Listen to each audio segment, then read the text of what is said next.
시청자 여러분 안녕하십니까? 7월 31일 굿모닝 YTN 1부 시작합니다. 먼저 주요 뉴스 보고 오겠습니다. 오늘 아침 곳곳의 기온이 열대야 기준인 25도를 웃돌고 한낮에도 서울 34도, 대구 35도로 찜통더위가 이어지겠습니다. 폭염에 온열 질환자가 급증하면서 사망자도 잇따르고 있습니다. 어제 저녁 서울 서부 지역에 1시간에 80mm에 육박하는 폭우가 쏟아졌습니다. 열차 운행이 중단되고 도로 침수가 잇따랐는데 당분간 지역에 따라 편차가 큰 게릴라성 폭우가 이어질 걸로 보여 주의가 필요합니다. 본격적인 휴가철을 맞아 피서지 주변 아파트나 다가구 주택을 숙박시설로 운영하는 불법 영업이 기승을 부리고 있습니다. 명동, 홍대 등 외국인 관광객이 많이 찾는 곳을 중심으로 바가지 요금과 여름철 위생안전 특별 점검도 이루어집니다. 법원이 출장 중 성매매를 한 현직 판사를 뒤늦게 형사재판에서 배제하기로 했지만 범죄 행위가 적발된 뒤에도 한 달 가까이 재판을 계속해 늦장 대응 비판이 거세지고 있습니다. 이 판사는 또 과거 성범죄 사건에서 엄벌할 필요가 있다고 질타하는 등 잇따라 유죄 판결을 내린 것으로 드러났습니다. 일본 정부가 인공지능 AI를 활용해 후쿠시마 오염수 방류와 관련한 가짜 정보 검색을 강화하고 있습니다. 단순한 오염수 대응을 넘어 중국, 러시아 등과의 정보전을 위한 전초전 성격이라는 분석입니다. 최근 1년 동안 금융사고에 대한 증권사의 내부 징계 가운데 솜방망이 처벌 수준인 견책에 그친 경우가 60%에 육박한 것으로 나타났습니다. 제 식구 감싸기라는 비판이 거세지면서 금융당국은 하반기를 목표로 검사 시스템 개편을 추진하고 있습니다. 첫 소식입니다. 어제 저녁 무렵 서울 서부 지역에 1시간에 80mm에 육박하는 물폭탄이 쏟아졌습니다. 잠깐 사이 내린 폭우에 열차 운행이 중단되고 도로 침수도 잇따랐습니다. 이준혁 기자가 전해드립니다. 빗물 펌프장에서 쏟아진 물에 잠겨버린 길을 따라 시민들이 도림천을 건너는 모습이 위험천만해 보입니다. 완전히 침수된 도로로 차량이 지나가자 인도까지 물이 쏟아져 넘쳐 흐르고 맨홀들은 덜컹거리며 역류한 물을 토해냅니다. 어제 저녁 서울 서부 지역에는 호우경보가 내려졌습니다. 영등포에는 저녁 무렵 1시간 동안 79mm의 물폭탄이 쏟아졌습니다. 하지만 같은 시각 광진과 서초, 강남 송파 등 서울 동부권에는 아예 비가 내리지 않았습니다. 오늘 저녁 서울을 비롯한 경기도 지역에 시간당 70mm 내외의 매우 강한 소나기가 내렸습니다. 비구름이 서쪽으로 빠져나가면서 경기 고양시 등에서도 도로 침수 피해가 이어졌습니다. 앞이 전혀 보이지 않았어요. 그래서 비상등을 켜고 운행을 했고요. 와이퍼를 아무리 세게 작동을 해도 전혀 보이질 않았어요. 그 정도로 비가 많이 왔어요. 경부선 영등포에서 구로역 구간 상하행선 모든 열차 운행도 30분 정도 중단되기도 했습니다. 안전점검을 마치고 운행은 재개됐지만 KTX와 일반 열차 17대, 서울 지하철 1호선 전동차 18대가 20분 정도 지연됐습니다. 올림픽대로나 경인고속도로, 불광천길 일부 구간도 침수로 통행이 1시간 이상 중단됐습니다. 장마는 끝났지만 지역에 따라 강수량의 편차가 큰 게릴라성 폭우는 당분간 이어질 것으로 보여 안전사고와 침수 피해에 각별한 주의가 요구됩니다. YTN 이준엽입니다. 어젯밤 9시에 서울, 대전, 세종, 경기, 강원, 충남, 충북 전북 지역의 산사태 위기경보가 관심에서 주의로 상향 발령됐습니다. 그 밖에 나머지 지역은 관심 단계를 유지하고 있습니다. 산림청은 장마로 앞서 비가 많이 내린 점 등을 종합적으로 고려해 호우특보가 발효된 지역을 중심으로 위기경보 단계를 높였다고 밝혔습니다. 또 산사태 피해 예방을 위해 산사태 취약 지역과 산불 피해지를 비롯한 주요 위험 지역을 사전 점검하고 비상대응 체계를 가동해 운영하고 있습니다. 농촌 지역에서는 찜통더위 속에 일하던 고령자들이 사망하는 일이 잇따르고 있습니다. 경북에서만 이틀 동안 6명이 목숨을 잃었는데요. 온열 질환으로 병원을 찾는 사람도 급증하고 있습니다. 박정현 기자입니다. 복숭아밭에 미처 챙기지 못한 옷과 신발이 남아 있습니다. 폭염 속에 밭일을 하던 70대 남성이 심정지 상태로 발견돼 병원으로 옮겨졌지만 끝내 사망한 겁니다. 발견 당시 남성의 체온은 37.8도로 사인은 온열 질환으로 추정됩니다. 이 밖에도 문경에선 이른 아침 밭일에 나섰던 90대가 길가에서 숨진 채 발견됐고 예천에서도 80대 한 명이 숨지는 등 경북에서만 폭염 속 고령자 사망이 잇따랐습니다. 요즘처럼 한낮 기온이 30도를 훌쩍 넘을 때는 야외에서 일하는 것 자체가 위험한 상황입니다. 아침에 새벽에 가가지고 작업 좀 하면 오후에는 못해요. 더워. 복숭아 따마 새벽에 가가 우리도 오늘 한 5시 반 대가 작업하러 갔어요. 밭에. 가가 그리고 오전 한 10시까지 하고 작업 못해요. 광주에서는 야구 경기 입장권을 사기 위해 줄을 선 10대 소녀가 무더위에 쓰러져 병원으로 이송되기도 했습니다. 이처럼 장마디 전국 곳곳에 한증막 같은 무더위가 이어지면서 열사병과 일사병, 탈진 같은 온열질환 환자가 속출하고 있습니다. 지난 23일만 해도 4명이었던 온열질환자는 26일에는 46명, 29일에는 73명까지 급증했습니다. 이 같은 온열질환을 피하기 위해선 야외 활동을 자제하는 게 필수입니다. 꼭 외출해야 하는 경우라면 충분한 수분 섭취에 신경 쓰고 양산이나 모자 등으로 햇볕을 최대한 차단하는 데 주의를 기울여야 합니다.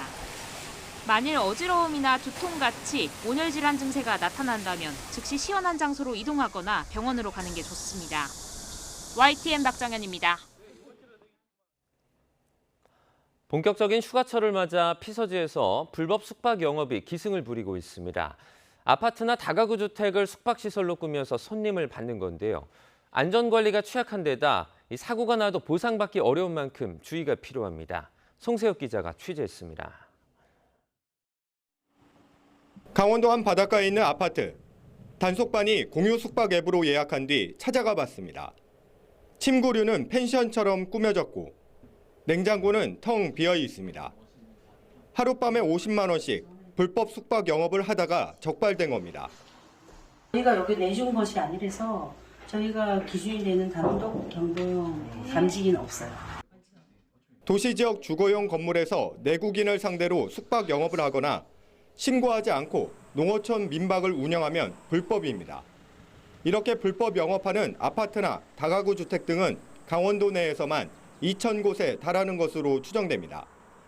특히 휴가철엔 방을 구하기 어렵다 보니 불법 영업이 더욱 기승을 부립니다. 불법 숙박업소는 안전점검을 받지 않아 안전사고에 취약할 수밖에 없습니다. 실제로 3년 전 동해시에서는 미신고 숙박업소에서 가스 폭발로 일가족 등 7명이 목숨을 잃기도 했습니다. 숙박시설이나 민박시설에 의무적으로 영업신고증이나 표지판을 설치하게 돼 있고요. 이용하기 전에 그런 걸 확인하면 되겠습니다. 공유 숙박 앱에서 등록 여부를 확인할 수 있는 제도 보완도 필요해 보입니다. YTN 송세혁입니다.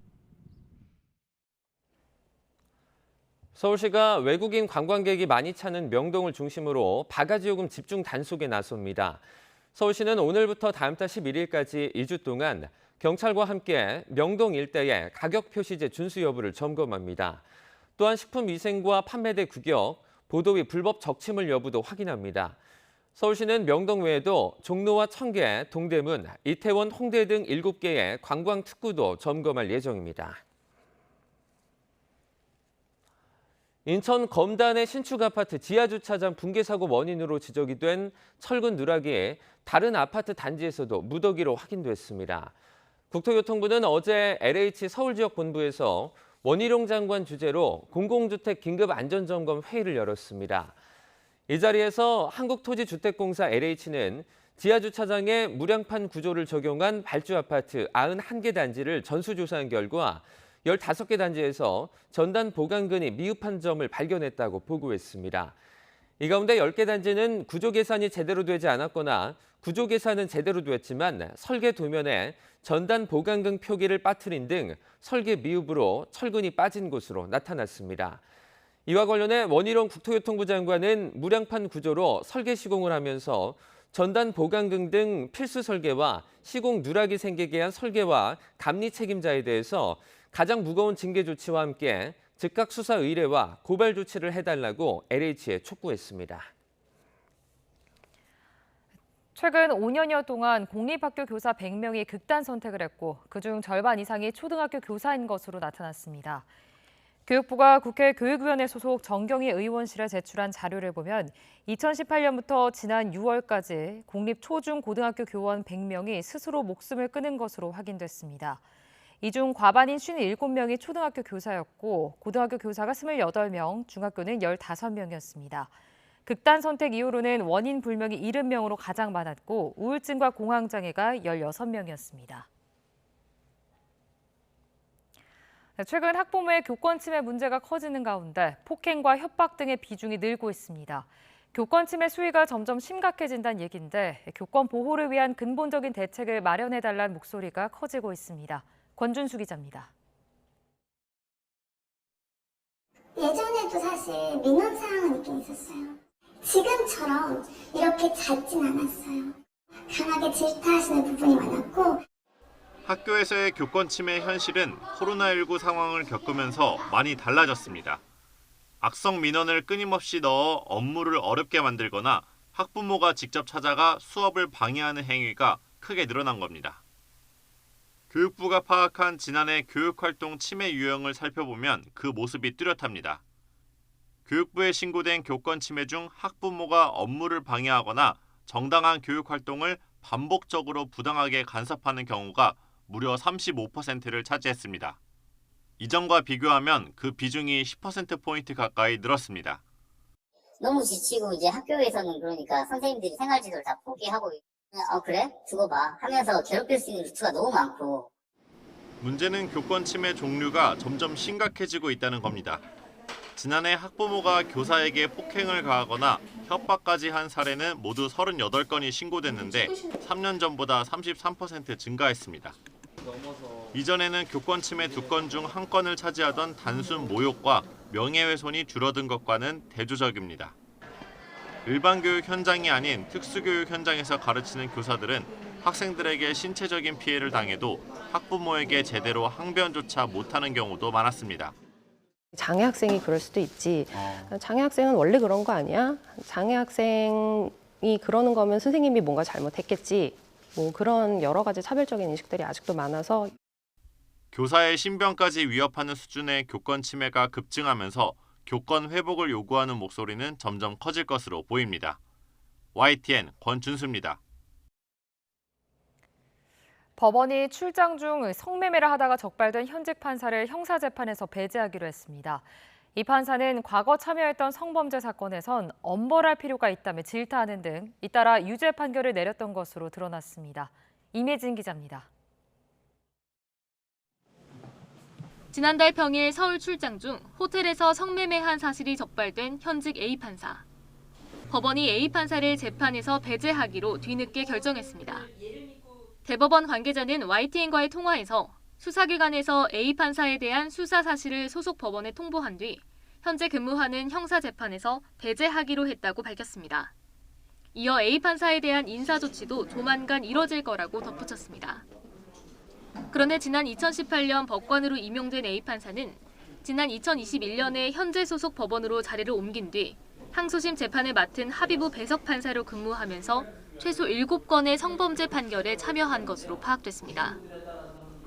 A 판사가 참여한 재판부는 지난 2021년 9월 스마트폰 앱을 통해 성매매를 알선하고 대가를 취한 일당들의 항소심에서 사회적 해악이 적지 않으므로 엄벌할 필요가 있다고 질타하며 형이 무겁다는 피고인들의 항소를 기각했습니다. 이 재판부는 또 같은 해 7월 성매매 알선업소에 자금을 투자한 혐의로 추가 기소된 피고인에게 징역 4개월에 집행유예 2년을 선고하기도 했습니다. A 판사는 지난 4월에는 단독 판사로 주점 종업원을 강제추행한 혐의로 기소된 남성에게 벌금 300만 원을 선고했습니다. 이런 가운데 A 판사가 성매매 혐의가 적발된 뒤에도 한 달 가까이 계속 재판 업무를 맡았던 것으로 드러나면서 법원의 늑장 대처 논란은 계속될 예정입니다. 지난달 22일 적발 이후 수사기관에서 수사 개시 사실을 곧바로 통보받았는데도 소속 법원이 곧바로 배제 조치를 하지 않은 겁니다. 이에 대해 소속 법원은 기본적 사실 확인에 시간이 걸렸고 휴정기 직전 혼선을 막기 위해 일부 사건을 부득이하게 진행한 거라고 해명했습니다. 경찰에서 사건을 넘겨받은 검찰은 조만간 A 판사를 소환해 정확한 경위를 조사할 전망입니다. 대법원도 내부 조사를 거쳐 신속하고 엄정하게 징계 절차를 진행할 예정이라고 밝혔습니다. YTN 임혜진입니다.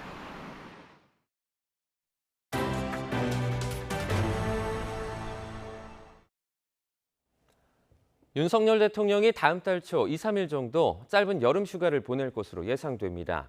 대통령실 관계자는 YTN에 윤 대통령에게 여름 휴가 계획을 마련해 건의했고 대통령의 최종 결정이 남아있다고 말했습니다.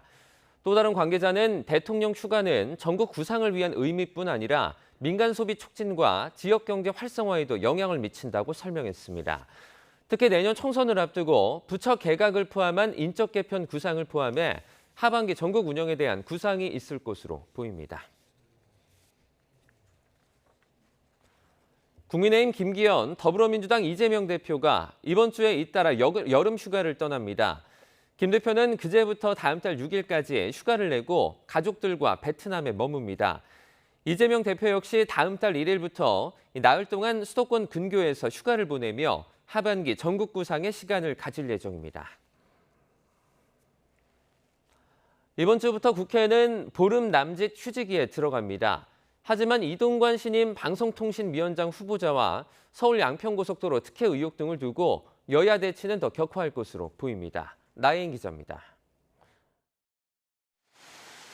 7월 임시국회 의사 일정이 끝나면서 국회는 이번 주부터 다음 달 16일 8월 국회가 시작할 때까지 휴지기에 들어갑니다. 국민의힘 김기현 대표와 민주당 이재명 대표 등 여야 지도부도 여름 휴가를 이미 떠났거나 일정을 계획하고 있습니다. 다만 전국 현안을 둘러싼 여야 대치엔 휴지기가 없을 것으로 보입니다. 특히 이번 주 이동관 방송통신위원장 후보자의 인사청문 요청서가 국회에 제출되면 양측의 신경전은 더 거세질 것으로 보입니다. 이 후보자를 방송 정상화를 위한 적임자라고 엄호해온 국민의힘은 거대 야당이 자신들의 입맛에 맞지 않는다는 이유로 방통위원장 인선을 정쟁화하고 있다고 역공을 펼쳤습니다. 그저 자신들의 코드에 맞지 않는 인물이라는 이유만으로 대놓고 정쟁판으로 몰고 가자는 것이나 다름없습니다. 반면 민주당은 이 후보자의 언론관이나 아들 학교폭력 의혹, 배우자 인사청탁 관련 의혹 등을 부각하며 인사청문회보다 수사가 먼저 진행돼야 한다고 연일 날을 세우고 있습니다. 언론장악 기술자를 방송통신위원장으로 안치겠다는 불통과 독선의 대국민 선전포고는 국민의 분노를 부를 뿐입니다.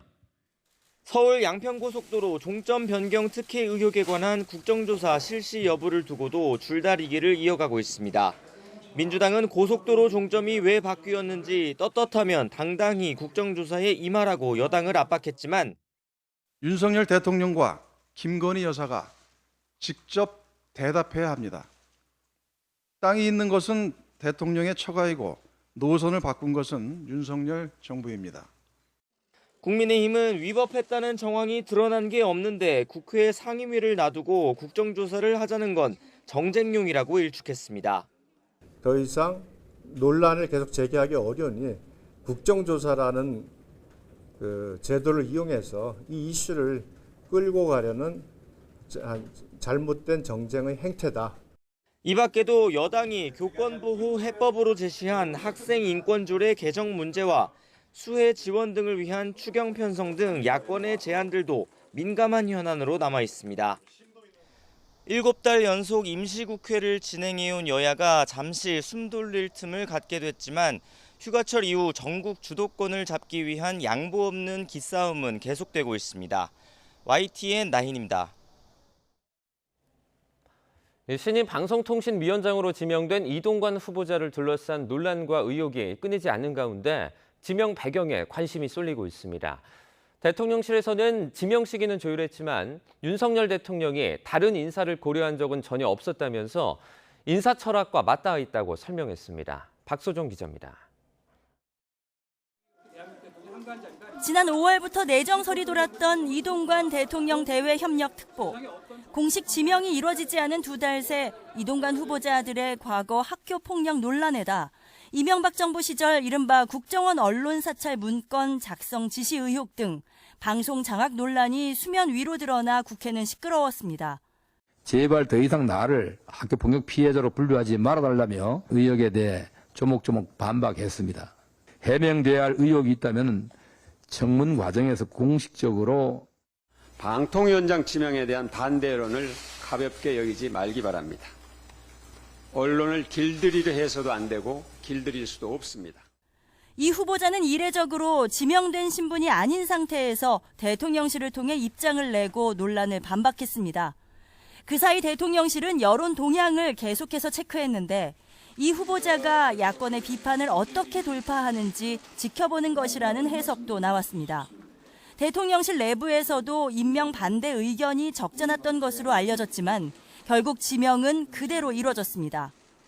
복수의 대통령실 관계자는 윤석열 대통령이 이 후보자에 대해선 단 한 번도 생각이 바뀐 적이 없다고 말했습니다. 윤 대통령의 인사 철학으로 배경을 설명하기도 합니다.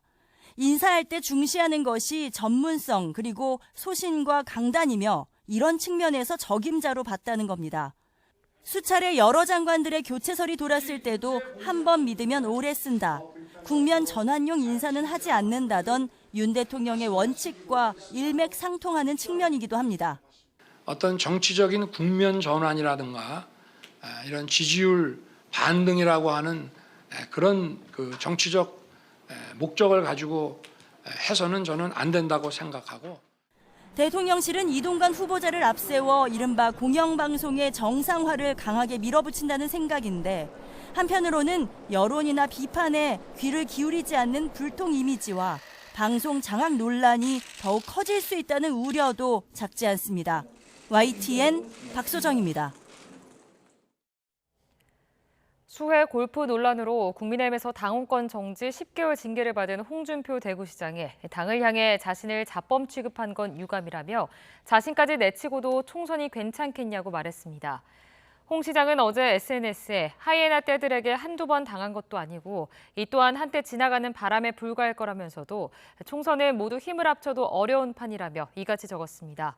또 당을 향해 가뜩이나 허약한 지지층이라며 자신은 총선까지 쳐냈지만 이준석도 안고 유승민도 안고 가라고 당부했습니다. 일본 정부가 후쿠시마 오염수 방류와 관련한 가짜 정보에 대응하기 위해 인공지능 AI를 활용하는 등 대응을 다각화하고 있습니다. 일본 정부의 이 같은 움직임은 단순히 오염수 대응을 넘어 중국, 러시아 등과의 정보전을 위한 일종의 전초전 성격이란 분석이 나옵니다. 도쿄에서 김세호 특파원이 보도합니다. 일본 외무성은 지난 26일 공식 트위터에서 오염수 안전성을 주장하는 동영상을 우리말과 중국어 등 9개국 자막으로 볼 수 있도록 소개했습니다. 또 AI를 이용해 인터넷상의 가짜뉴스 검색도 한층 강화하고 있습니다. 최근 국제원자력기구 IAEA와 일본 정부의 유착 의혹을 보도한 한국 인터넷 매체 기사도 AI로 찾아내 수시간 만에 일본어, 영어로 반박에 나섰습니다. 니혼 게이자의 신문은 일본 정부가 가짜 정보 대책을 강화하는 것은 앞으로의 정보전이 일본의 안보와도 직결되기 때문이라고 풀이했습니다. 러시아는 우크라이나 침공 시 젤렌스키 대통령이 도망갔다는 가짜뉴스를 SNS 등에 퍼뜨려 우크라이나 국민의 혼란을 유도했습니다. 중국도 사이버 공격 능력 확대에 힘을 쏟고 있는데 타이완 유사시를 둘러싼 정보전이 활발해지면서 일본도 영향을 받을 것이라는 분석이 나옵니다. 실제 지난해 8월 기시노부 전 방위상이 우크라이나를 비난하는 내용을 트위터에 쓴 것처럼 가장한 허위 동영상이 퍼진 바 있습니다. 일본은 또 해상자위대의 정보전 기간 부대 창설을 검토하는 등 허위 정보 대응을 전담할 조직을 늘려나갈 것으로 전망됩니다. 다음 달 18일 한미일 정상회담에서 오염수 대응 방안이 의제에 오를 것으로 보이는데 이 자리에서는 가짜뉴스 대응과 관련해 한층 폭넓고 구체적인 공조 방안에 대한 논의가 오갈 것으로 예상됩니다. 我が国としては米国や韓国をはじめとする国際社会とも協力しつつ悪意ある偽情報の拡散に対しては必要な対策を取るとともに 결국 일본은 오염수 가짜 정보 대응을 통해 안보 측면에서 정보전 능력을 강화해 나가는 계기로 삼을 것이라는 해석에 힘이 실리고 있습니다. 도쿄에서 YTN 김세호입니다. 금융당국이 시장 종사자들의 부정행위에 대해 엄정 대응을 예고했습니다. 최근 1년 동안 금융사 내부 징계를 살펴보니 솜방망이 처벌 수준인 견책에 그친 경우가 60%에 육박한 것으로 나타났습니다. 엄윤주 기자가 전해드립니다. 경기도 안양에 있는 KB증권 지점. 지난 2018년 11월 이곳에서 근무하던 당시 A 부장과 B 과장은 한 고객에게 해외 ETF 매수를 추천했습니다. 이 과정에서 이들은 고객의 동의 없이 투자 성향을 공격 투자형으로 전산 변경했고 이후 제대로 된 상품 설명도 하지 않았습니다. 결국 이 고객은 1,040여만 원의 손실을 봤습니다. 사건 발생 이후 4년 만에 내부 감사를 벌였지만 A 부장은 견책, B 과장은 감봉 1개월에 그쳤습니다. YTN이 지난 1년간 상위 10개 증권사의 내부 징계 현황을 살펴보니 이렇게 견책에 그친 것만 전체의 60%에 육박했습니다. 감봉이 27%로 뒤를 이었는데 면직에 해당하는 사례는 단 1.5%로 전체 205건 가운데 3건에 불과했습니다. 보통 증권사 내부적으로 견책, 감봉, 정직, 면직 순의 징계 절차가 있는 것을 고려하면 대부분 약한 조치로 끝난다는 뜻입니다. 그렇다 보니 금융사들의 솜방망이 처벌, 제 식구 감싸기라는 비판이 끊이지 않고 있습니다. 내부 관리 감독이 부실하니 금융사고를 예방할 수 없다는 겁니다. 실제로 지난 4월 무더기 하한가 사태 당시 증권사들이 개인 투자자 지정 요건 관리를 소홀히 해 피해를 키웠다는 비판도 나왔습니다. 금융기관은 그 엄격한 도덕성이 담보되어야 하는데요. 내부 직원을 잘 통제를 해서 이거 범죄를 막아야지. 그러니까 이런 상태면은 계속 그 증권사에서 사고, 불법이 계속될 수밖에 없습니다. 이에 대해 금융당국이 칼을 빼들었습니다. 종사자들의 시장 질서 교란 행위를 막기 위해 하반기를 목표로 검사 시스템 개편을 예고했습니다. 시장 참여자, 특히나 시장의 질서와 관련된 업무에 종사하는 분들에 대해서는 엄하게 지금 대응할 예정이고 검사 시스템을 좀 고도화하고 개선할 수 있는 방안을 마련 중이고 다만 금융당국의 사후약 방문식 제재 강화보다 금융사 스스로 자정 노력에 나서야 한다는 게 우선돼야 한다는 지적이 잇따르고 있습니다. YTN 엄윤주입니다. LG전자가 사상 최대 매출을 거두며 2분기째 삼성전자의 영업이익을 앞질렀습니다. 희비가 엇갈릴 법도 한데 두 기업 모두 미래 먹거리 사업 투자에 여념이 없습니다. 양희력 기자입니다.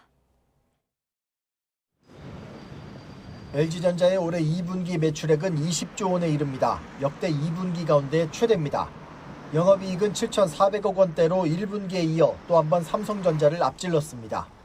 글로벌 경기 둔화에도 기업 간 거래 비중을 늘리고 체질 개선 노력을 한 점이 수익에 영향을 줬습니다. 삼성전자는 올해 2분기 매출이 60조 원, 영업이익은 6,600여억 원입니다. 지난해와 비교하면 모두 큰 폭으로 줄었습니다. 반도체 한파에 반도체 부문에서만 4조 원대 적자를 본 탓이 큽니다. 당장 실적 성적표를 놓고 보면 희비가 엇갈릴 법도 하지만 두 기업 모두 미래에 대한 고민이 깊다는 점은 같습니다. LG는 앞서 가전에만 머무르지 않고 새로운 성장 동력을 확보하겠다는 포부를 밝혔습니다. 2030년까지 50조 원 이상 쏟아부어 사업 방향을 완전히 새롭게 바꿔놓겠다는 겁니다. 고객의 삶이 있는 모든 공간에서 고객의 경험을 연결하고 확장하는 스마트 라이프 솔루션 기업이 될 것을 선언합니다. 삼성전자 역시 올해 2분기에만 연구개발과 시설 투자에 21조 원 넘게 썼습니다. 반도체 보릿고개를 넘는 국면에도 미래 경쟁력 확보를 위해 투자 기조를 이어간다는 방침입니다. 하반기 실적 개선을 위해 새 전략 스마트폰에 거는 기대도 큽니다. 폴더블 제품을 대중화하겠다라고 하는 게 저희들의 가장 최우선의 우선순위입니다. 그래서 그것들이 먼저 달성이 되면 여러 가지 실적이나 이런 부분들은 아마 따라올 거라고 생각을 하고요. 한치 앞을 내다보기 힘든 경제 파고 속에 삼성과 LG 모두 생존을 위해 치열하게 변화를 모색하고 있습니다. YTN 양일혁입니다.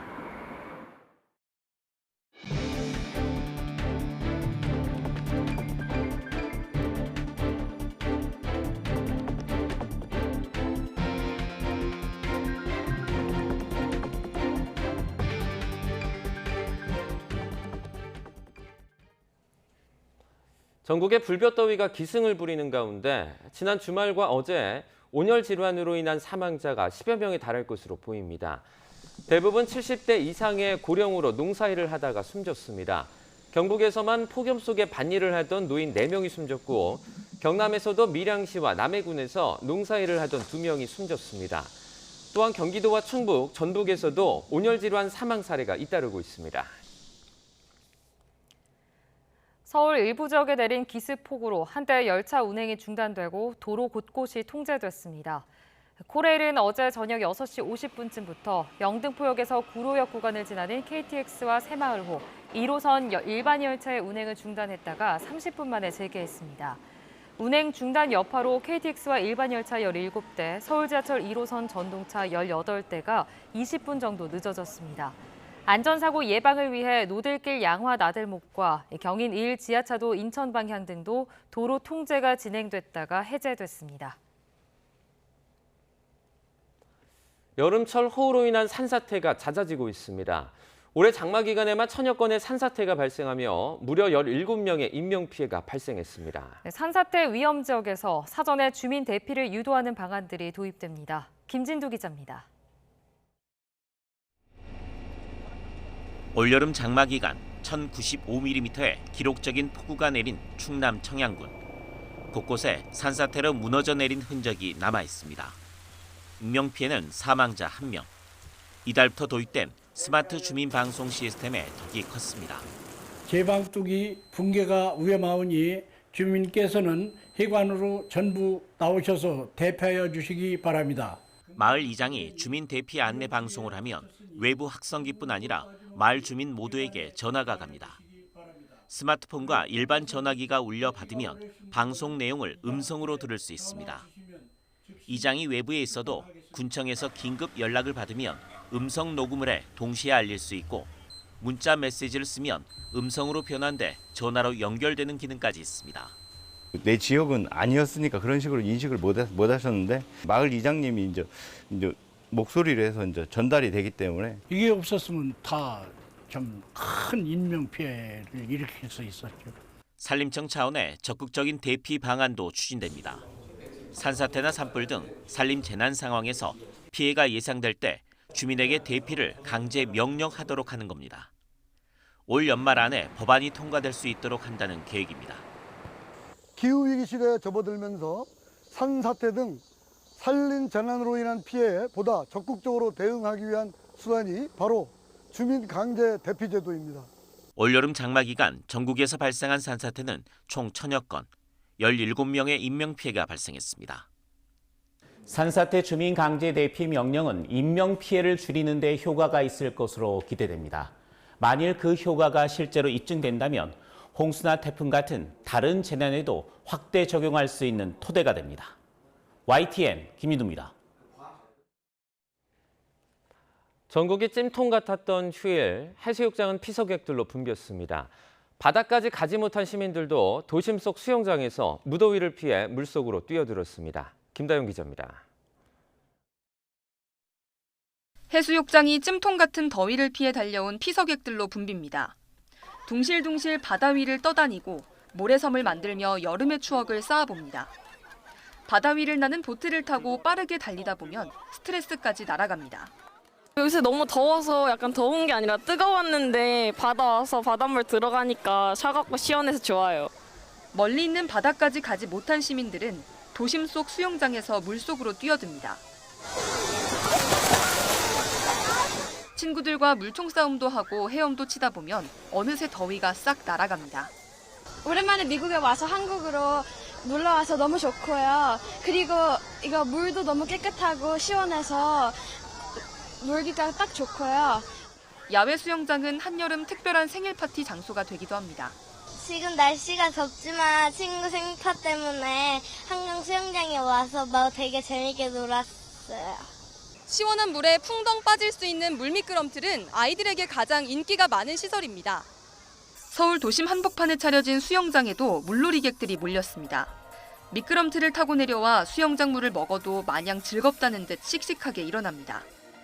저번에 친구들이랑 와서 지금 한 번 더 왔는데 지금 여름인데도 시원하고 재밌어요. 스릴감 있고 빨리 내려오니까 재밌어요. 물놀이를 마치고 먹는 간식은 어느 때보다 꿀맛입니다. 순대 순대가 맛있어서 2번 먹고. 날이 많이 더웠는데 더위가 다 풀린 것 같아요. 싹 다 풀렸어요. 불볕더위가 그야말로 절정에 달했던 하루. 절로 얼굴이 찌푸려질 만한 날씨였지만 수영장과 해수욕장으로 향한 시민들은 오히려 더위를 만끽하는 모습이었습니다. YTN 김다현입니다. 폭염을 피하는 방법은 시원한 물놀이만 있는 게 아닙니다. 아이스링크나 도서관 등 실내에서 피서를 즐기는 사람들을 윤태인 기자가 만나봤습니다. 폭염이 이어지는 바깥 날씨와 달리 얼음판 위를 달리는 사람들이 있습니다. 아장아장 한 걸음씩 내딛는 어린이부터 빠르게 달려보는 어른까지 사람들 얼굴엔 웃음이 가득합니다. 너무 더워서 여기 이렇게 신났는데 막상 타보니까 너무 시원하고 너무 재밌어요. 한여름에 겨울 기분을 낼 수 있다는 장점에 이용객도 크게 늘었습니다. 이번 주말 아이스링크장을 찾은 시민들은 지난 주말에 비해 20% 넘게 늘었습니다. 실내 피서에 독서만 한 게 없기에 도서관도 인기 있는 장소 가운데 하나입니다. 복잡했던 머리도 잠시 식힐 겸 도서관을 찾아 독서에 빠져보기도 합니다. 너무 시원하고 여기 공간도 넓어서 아이가 더 잘 읽는 것 같아요. 더위를 피하기에는 실내 영화관도 빼놓을 수 없는 장소.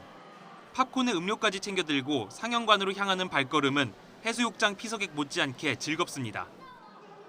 대형 쇼핑몰도 더위를 피해 찾아든 사람들로 붐비는 건 마찬가지입니다. 오랜만에 친구들과 만나서 야구장에 가려고 했는데요. 아직 경기 시간이 남고 너무 더워서 친구들과 밥을 먹고 쇼핑을 하기로 했어요. 야외 활동을 자제하라는 권고까지 나오면서 도심 속 피서 명당마다 더위를 피하려는 사람들의 발길이 이어진 하루였습니다. YTN 윤태인입니다. 더불어민주당은 검찰이 이재명 대표를 엮기 위해 김성태 전 쌍방울 회장의 주가 조작 의혹을 봐주기 수사하고 있다고 주장하며 검사 명단을 공개했습니다. 이에 국민의힘은 악질적인 좌표 찍기로 이 대표 사법 리스크에 대한 물타기에 나선 거라며 강하게 반발했습니다. 손유정 기자입니다. 더불어민주당은 검찰이 기업 비리 사건을 경기도 대북 사업비 대납으로 둔갑시키기 위해 김성태 전 쌍방울 회장을 상대로 봐주기 수사를 한다고 의심하고 있습니다. 김 전 회장 공소장을 분석해보니 반복적인 주가 조작에도 시세 조종 혐의로는 기소하지 않았고 800만 달러를 빼돌려 북한에 몰래 줬다면서도 국가보안법 위반 혐의는 빠졌다는 겁니다. 김성태의 행태로 보면 이게 편의 제공의 명백한 위반입니다. 국보법으로 하지 않는 것은 이거 말이 안 된다고 저는 생각을 합니다. 이 같은 봐주기 수사 배경엔 김 전 회장 등을 회유해 거짓 진술을 얻어내려는 목적과 쌍방울 변호를 맡은 친윤 전관 변호인들이 영향을 미쳤다는 게 민주당 주장입니다. 결국 이재명 대표를 노리는 선택적 조작 수사에 대해 책임을 져야 할 것이라며 담당 수사검사들의 명단도 공개했습니다. 국민의힘은 악질적인 검사 좌표 찍기라며 반발했습니다. 사건 배후에 이재명 대표가 있다는 의혹이 커지자 되지도 않는 물타기에 나섰다며 사법 방해이자 법치주의 파괴 행위라고 비판했습니다. 과거 식물검찰을 만들기 위해 또 국민 편가르기를 위해 그토록 사용했던 악질적인 좌표 찍기를 다시 가동하고 있습니다. 여당은 앞서 불체포 특권 포기를 선언했던 이 대표와 민주당도 거듭 압박했습니다. 이 대표 체포동의안이 다시 국회로 넘어온다면 민주당이 전원 퇴장이라는 극약 처방이라도 내릴지 지켜보겠다고 엄포를 놨습니다. 앞으로 보름 국회 비회기 기간 검찰이 이재명 대표에 대해 추가 구속영장을 청구할지 주목되는 가운데 쌍방울 사건에 대한 검찰 수사와 이로 인해 재부상한 이 대표 사법 리스크가 다가오는 정기국회의 최대 쟁점이 될 거란 전망도 나옵니다. YTN 손유정입니다. 김성태 전 쌍방울그룹 회장의 주가 조작 혐의를 봐주기 수사하는 것 아니냐는 더불어민주당 주장에 대해 한동훈 법무부 장관은 민주당의 사법 방해 행위가 범죄 영역에 가깝다고 비판했습니다. 한 장관은 어제 입장문을 통해 민주당이 이화영 전 경기도 평화부지사 관련 사안으로 압박하다가 안 될 것 같으니 김 전 회장으로 타겟을 변경했느냐며 이같이 밝혔습니다. 이어 당대표의 범죄 수사를 막기 위한 사법 방해에 정치 권력을 총동원해 집요하게 올인하는 것은 증거인멸이나 위증교사 같은 범죄 영역에 가깝다고 주장했습니다. 코로나19 재확산이 심상치 않습니다. 곧 5만 명을 돌파하는 등 지난 겨울 유행 규모와 비슷해질 거란 전망인데 이르면 다음 달 코로나19 감염병 등급 하향 조정 계획에도 변수가 될 수 있습니다. 김연아 기자입니다. 더위가 본격화하면서부터 어느새 거리엔 마스크 쓴 사람들이 사라졌습니다. 숨막히는 더위에 휴가지마다 사람들이 발 디딜 틈 없이 북적이고 에어컨이 돌아가는 건물들은 창문도 출입구도 꼭 닫은 채 환기는 뒷전입니다. 이러는 사이 코로나19 확진자는 가파르게 상승했습니다. 확진자 수는 4주 연속 증가해 7월에만 60%가 넘게 뛰었는데 증상이 있어도 검사를 받지 않는 사람이 많다는 우려에도 확진자는 급증하면서 재유행 우려가 커지고 있습니다. 시간이 지나면서 다시 면역력이 떨어졌고 현재 우세종인 XBB 1.5의 면역 회피가 뛰어난 데다 방역도 완화된 영향인데 전문가들은 현재 유행 규모가 지난 겨울과 비슷한 수준이라고 판단합니다. 다행히 위중증화율이나 사망률은 안정적이지만 감염자가 급증하면 고령자 등 취약계층의 피해도 커질 수밖에 없어서 경계해야 합니다. 지금 현재 치명률이 0.03%입니다. 이것은 뭐 독감과 크게 차이가 나지 않고 오히려 독감보다 약간 낮은 편인데 그런데 독감과 많이 다른 점은 고령층의 경우에 있어서는 굉장히 위험하다는 것이죠. 코로나19 확산세는 이르면 다음 달 발표될 코로나 감염병 등급 하향 조정에도 변수가 될 전망입니다. 감염병 4등급으로 조정 시 대형 의료기관이나 요양원 등 감염 취약시설에서도 실내 마스크 착용 의무가 권고로 바뀌는 데 대한 우려가 크기 때문입니다. 때문에 감염병 등급 완화에 앞서 고령자와 취약시설 입소자 보호 방안 등을 좀 더 고민하고 10월 XBB 변이 기반 새 백신 접종 시 고령층 접종률을 올리기 위한 강력한 유인책도 필요하다는 지적입니다. YTN 김현아입니다. 서울 용산구에서 고양이 2마리가 고병원성 조류 인플루엔자에 감염된 데 이어 나흘 만에 또 다른 의심 사례가 발생했습니다. 농림축산식품부는 서울 관악구 고양이 보호소에 있는 고양이를 검사한 결과 고병원성 AI 의심 정황이 확인됐다고 밝혔습니다. 해당 고양이는 인근 동물병원에서 식욕 부진과 호흡기 증상 등으로 내원해 진료를 받던 중 폐사해 동물병원장이 검역본부에 신고했습니다. 이후 동물병원과 보호소를 모두 조사한 결과 동물병원에서 1마리, 보호소에서 2마리가 추가로 더 의심 사례로 나왔다고 설명했습니다. 서방과 아프리카 여러 나라가 니제르 군사 쿠데타를 비난하며 제재하려 하자 쿠데타 지지 세력이 반발하고 나섰습니다. 특히 과거 니제르를 지배했던 프랑스 대사관을 공격해 불을 지르는 등 과격한 모습을 띠기 시작했습니다. 류재복 기자입니다. 쿠데타 지지 시위대가 프랑스 국기를 불태우며 환호합니다. 프랑스 대사관에는 돌을 던져 유리창이 깨졌습니다. 대사관 곳곳에 불을 질러 연기가 치솟습니다. 군인들이 최루탄을 쏘며 저지에 나서 다친 사람이 생기기도 했습니다. European Union, African Union, and ECOWAS. Please stay out of our business. 쿠데타가 일어난 지 며칠이 지나면서 지지 시위대는 수천 명까지 불어났습니다. 거리 행진에 나선 사람들 손에 러시아 국기가 들려 있습니다. 프랑스 타도 푸틴 러시아 대통령 만세라고 쓰인 플래카드도 눈에 띕니다. 쿠데타 세력의 중심인 티아니 대통령 경호실장은 스스로 국가 원수임을 천명했습니다. 하지만 과거 니제르를 통치했던 프랑스를 포함한 서방은 쿠데타를 반대하며 원조 중단을 발표했습니다. 니제르와 인접한 서아프리카 경제공동체 15개 나라 정상은 쿠데타 주도 세력의 자산을 동결하고 여행도 금지하기로 했습니다. 일주일 안에 헌정 질서를 회복하지 않으면 군사 행동도 불사하겠다고 밝혔습니다. Take all measures necessary to restore constitutional order in the Republic of Niger. Such measures may include the use of force. 니제르 신군부는 군사 동원에 강력히 반발하며 외세 개입에 맞서 싸우겠다고 천명했습니다. YTN 유재복입니다. 7월 31일 월요일 미리 보는 오늘입니다. 폭염으로 온열 질환자가 급증하는 가운데 정부가 긴급 점검회의를 개최합니다. 행정안전부는 오늘 관계부처를 비롯한 지자체와 폭염 상황 대응 긴급회의를 개최하고 온열 질환 예방 체계를 강화할 예정입니다. 여야가 오늘 오전 수해 복구 지원 TF 두 번째 회의를 열고 8월 임시국회에서 처리할 수해 예방과 피해 지원 입법에 속도를 냅니다.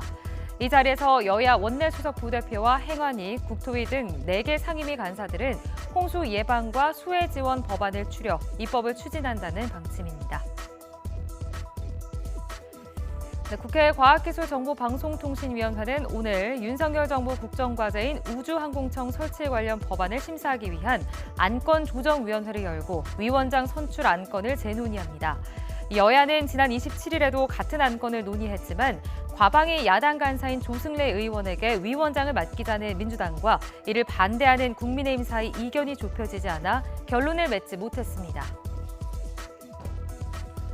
오늘부터 출근 시간대 서울 지하철 9호선 운행 횟수가 4회 늘어납니다. 서울시는 지난 1일 서해선 대곡 소사 구간 개통 이후 지하철 9호선을 이용하는 인원이 늘면서 이런 결정을 내렸는데요.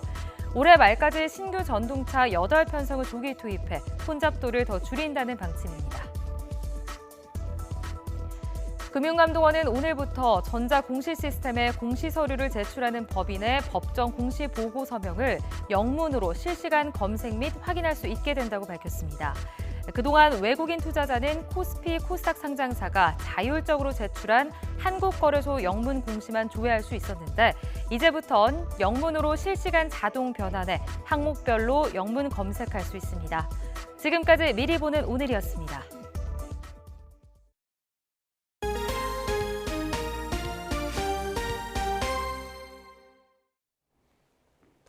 V리그 컵 대회에서 세주장 강소희, 문지윤 등 쌍포의 활약으로 디펜딩 챔프 GS 칼텍스가 태국 초청팀을 꺾고 2연패 시동을 걸었습니다.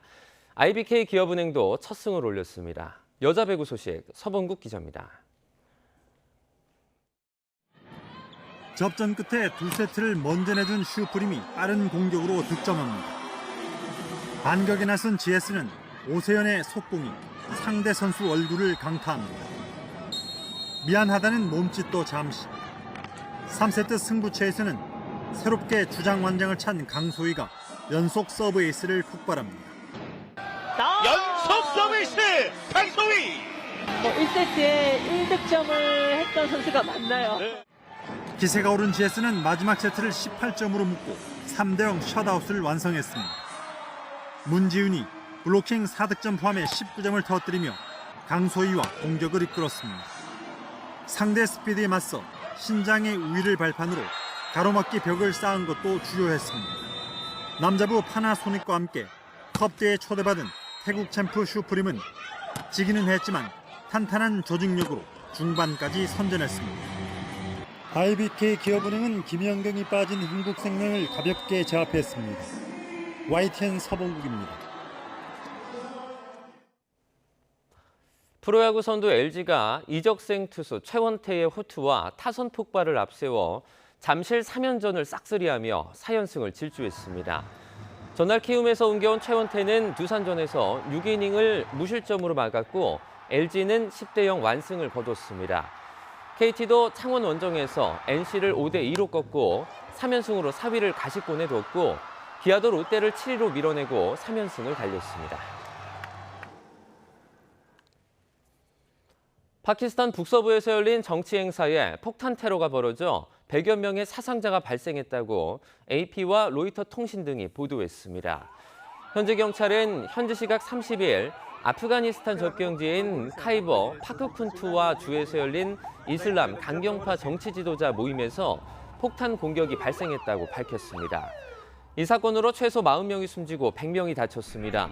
경찰은 부상자 일부가 중태라며 사망자의 수는 더 늘어날 수 있다고 밝혔습니다. 7월의 마지막 날인 오늘도 전국이 펄펄 끓겠습니다. 전국 대부분 지역에 폭염경보가 내려진 가운데 낮 동안의 체감 온도는 35도 안팎까지 치솟겠는데요. 지난 밤 사이에도 대도시와 해안가를 중심으로는 열대야가 나타났고요. 지금도 서울 기온은 25.6도 등으로 후텁지근하게 느껴지고 있습니다. 한낮에도 열기는 계속 쌓여만 가겠는데요. 오늘 서울의 한낮 기온은 34도, 대전은 33도, 대구와 강릉은 35도 선까지 크게 오르겠습니다. 오늘도 전국이 대체로 맑겠지만 제주도는 오전부터 그 밖의 지역에는 오후부터 요란한 소나기도 지나겠는데요. 비의 양은 5에서 60mm, 많은 곳은 80mm가 넘겠고요. 중부와 경북 내륙에는 시간당 30에서 60mm의 매우 강한 비가 쏟아질 수도 있겠습니다. 남은 한 주간 무더위 속에 소나기가 자주 내릴 전망입니다. 지금까지 날씨 정보였습니다. 굿모닝 YTN 1부 마칩니다. 잠시 후 2부가 이어집니다. 시청해주신 여러분 고맙습니다.